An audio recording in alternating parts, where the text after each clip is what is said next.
भौजी छुअत नहीं खे। माघ से पड़ली पीछे फागुन ले हो गई कमजोर ये भौजी छुअत नहीं खे।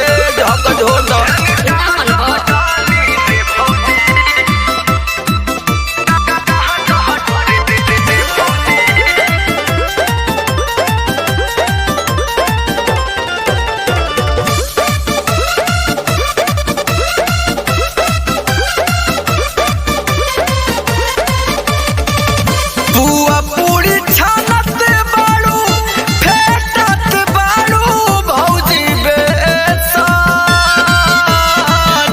होलिया में जवाना का राखनु दुनो ले मिने सन। एहो ढेर नइखे बोला। बुआ पूरी छानत बाड़ू फेटत बाड़ू बेसन। होलिया में जवाना करा के लमहीने सन। ए भौजी सेफ कइली दू ताला ए देवरू ना त लग जाई पाला ए देवरू अरे देवरू। केतनो हिलाई केतनो दबाई केतनो लगाई जोर ये भौजी छुअत नहीं खे। तोहरे बस के नइखे। रंग से भरल बा मोर पिचकरिया धक तनी झक झोर ये भौजी छुअत नहीं खे। छुआ द रंग छुअत नहीं खे।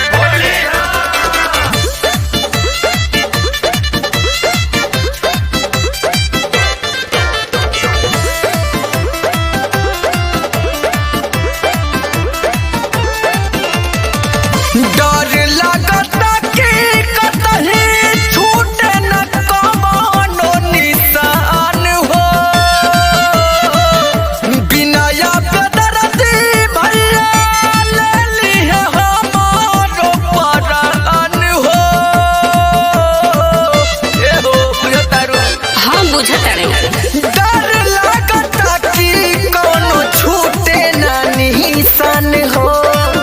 हरिओम योगेंद्र भैया ले लिए जान हो। काहे इतना डराला ए देवरू हिक भर तू खाला ए देवरू अरे ये देवरू।